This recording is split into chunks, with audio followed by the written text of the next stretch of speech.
Sebab putusnya persaudaraan, kita bisa mendeteksi lebih dini dan mengantisipasi apa yang bisa merusak kita. Bagaimana cara menyambungkan silaturahmi? Satu, paling efektif menyambungkan silaturahmi, bermaaf-maafan. Dia pernah sakiti kita, biarkan Allah yang jawab. Dia pernah hina saya, biarkan Allah yang jawab. Tapi saya maafkan kamu. Bermaaf-maafan. Yang kedua, kalau sudah putus persaudaraan, cara kedua paling efektif menyambungkan kembali, sedekah. Tidak ada orang Pak tidak senang disedekahi. Ibu bapak saudara-saudara sekalian. Jadi ketika Bapak mendengar dakwah-dakwah yang tidak mau menerima perbedaan, itu sudah bibit-bibit terjadinya permusuhan. Enak berbeda-beda. Perbedaan adalah rahmat. Jangan sombong. Apalagi membuat orang sombong, kata Nabi. Satu tadi pangkat jabatan, dua ilmu, tiga harta. Bapak merasa kaya, mau sombong, Allah marah, murka Allah. Dia tarik nikmatnya kesehatan. Akhirnya apa? Bapak punya duit banyak, tapi tidak ada bisa dimakan.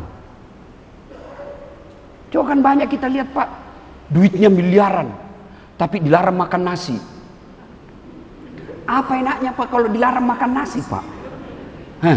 Dilarang makan daging, dilarang makan gula, dilarang makan garam, dilarang makan sambal, dilarang makan petsin. Yang bisa dimakan Pak, ubi rebus warna ungu.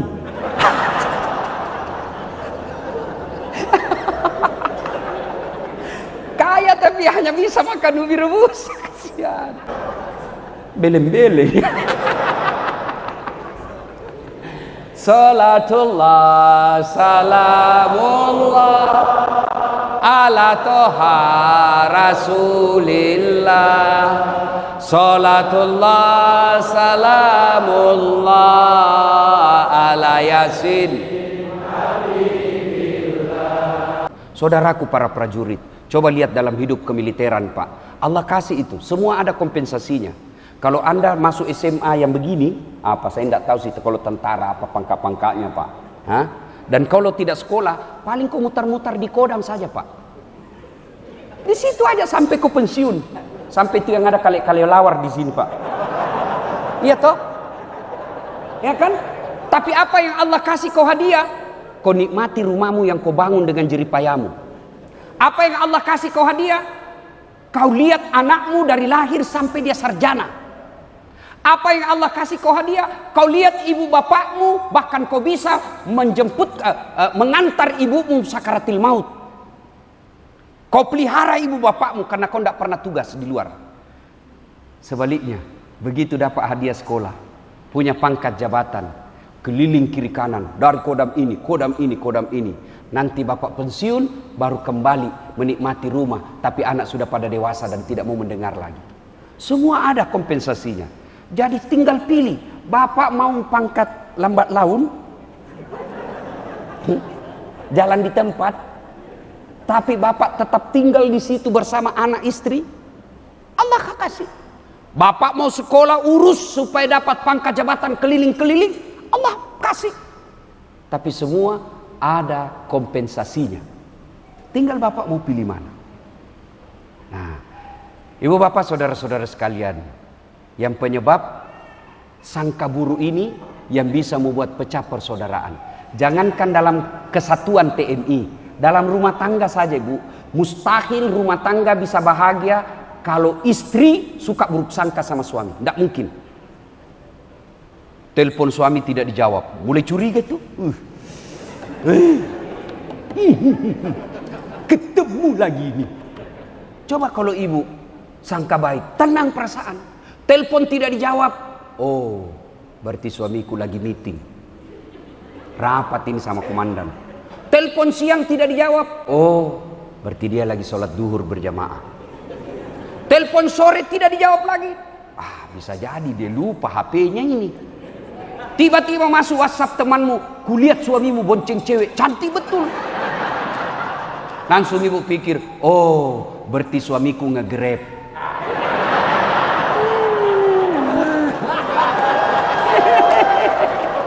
Sangka baik, mana bisa bahagia kalau sangka buruk? Tidak mungkin Bu. Ibu-ibu, lihat ini kasihan suamimu. Lihat mukanya ini kasihan suamimu. Allahu Akbar. Kasihan itu tentara, Pak. Biasa di warung kopi, baru mau masuk sudah orang buruk sangka, minta ditraktir lagi pasti itu. Coba lihat kasihan. Di jalan tidak dihormati. Coba kasihan. Sampai di kantor, ditendang-tendang sama komandan. Siap salah komandan. Siap salah komandan. Salah komandan. Iya toh. Sampai di rumah dimaki-maki lagi sama istrinya. Goblok memang kau. Kenapa kau tidak lawan? Apa mau dilawan? Nah dia komandan. Jangan ketawa, saya serius ini. Maka berhentilah sangka buruk kepada suamimu. Ya, Bu. Hei. Sangka baik. Saudaraku, kalian dalam pekerjaan selalu bawa sangka baik. Dikasih pekerjaan yang rasa-rasanya agak sulit, sangka baik. Tiba-tiba ada pekerjaan yang mestinya bukan kita tapi dikasih, sangka baik saja. Orang yang selalu sangka buruk, itulah yang memutuskan tali persaudaraannya. Bapak senang tidak dicerita aibnya? Tidak tahu? Begitu dicerita aib kita, meskipun dia senior, meskipun cerita itu benar, maka lambat laun kita jengkel. Lambat laun kita akhirnya tidak mau ketemu sama dia. Putus persaudaraan. Ibu-ibu, ini spesialisasi ibu-ibu. Tukang gosip. Biasa kalau di asrama tuh, dia tidak cerita itu, tapi mulutnya dong, bibirnya.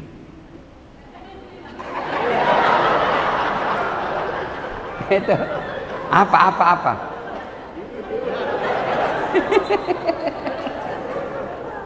Saya tadi aja ada yang gosipin, saya dengar. Dia bilang itu juga bajunya waktu di YouTube. Dia lihat baju saya, dia lewat, dia bilang itu juga bajunya waktu di YouTube. Saudaraku, kalau dulu orang malu cerita aib, sekarang Pak, Bapak tahu enggak hukuman orang cerita keburukan orang? Ayuhibbu ahadukum, kata Allah dalam Quran. Sukakah kamu memakan bangkai? Diibaratkan orang cerita kejelekannya saudaranya, sesamanya manusia, itu dia makan bangkai, Pak. Orang jijik makan bangkai, tapi sekarang orang nikmati itu bangkai, Pak. Caranya apa? Di grup WhatsApp, di Instagram, dicerita aib-aibnya orang. Orang yang menceritakan aib itu bisa memutuskan tali persaudaraan kita. Maka mudah-mudahan dengan ketahui 4 ini, sebab putusnya persaudaraan, kita bisa mendeteksi lebih dini dan mengantisipasi apa yang bisa merusak kita. Poin kedua, bagaimana cara menyambungkan silaturahmi?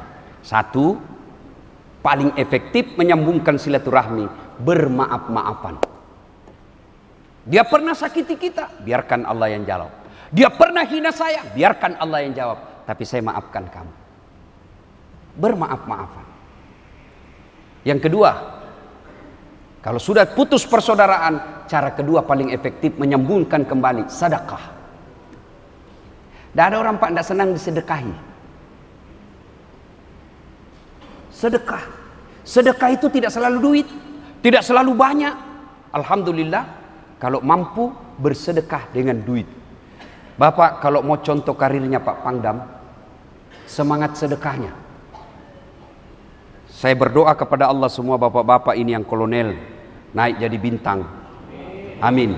Begitu Bapak dapat tugas, cari pertama yang Bapak lakukan, bangun rumah ibadah.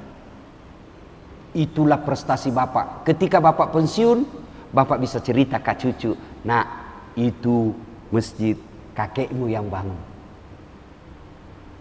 Kalau orang Romawi dan Yunani mengeksiskan dirinya sebagai tokoh pernah hadir di dunia, dia bikin patung. Maka di Roma dan Yunani itu kan banyak patung-patung Pak. Di Eropa umumnya patung-patung orang hebat. Kalau kita orang Islam, kalau Bapak ke Madinah ziarah, ada namanya Masjid Sab'ah, Masjid 7. Itu ada semua namanya, Masjid Umar, Masjid Abu Bakar, Masjid Aisyah. Kenapa? Karena orang Islam bukan dengan membuat patung, tapi membuat masjid, dia pakai namanya. Itu Pak, kehadiran kita. Bersedekahlah. Kalau Bapak belum bisa bangun masjid, sedekahlah dengan tenaga. Datang gotong royong. bantu pembangunan masjid dengan tenaga kita. Tidak bisa dengan tenaga karena kita sibuk, bantu dengan kirim makanan. Hari Jumat kirim 5 bungkus nasi bungkus, insya Allah itu yang memudahkan rezeki. Ibu-ibu, kalau mau suami tertolak dari bencana, terhindar dari musibah, maka pancing itu tolak bala dengan apa? Sedekah. Dan demi Allah, tidak ada orang tidak suka orang dermawan, dan tidak ada orang suka orang pelit. Saya tanya saudara-saudara prajurit, senang komandan yang pelit atau dermawan? Senang tetangga yang pelit atau dermawan? Senang teman yang pelit atau dermawan? Nah, tidak ada orang suka orang pelit, Pak. Bahkan orang pelit sekalipun tidak suka sama orang pelit. Dia bilang jangkau ke rumahnya pelit, padahal dia juga pelit, Pak. Maka ibu bapak saudara-saudara sekalian, menyambungkan kembali kita itu adalah dengan kedermawanan kita.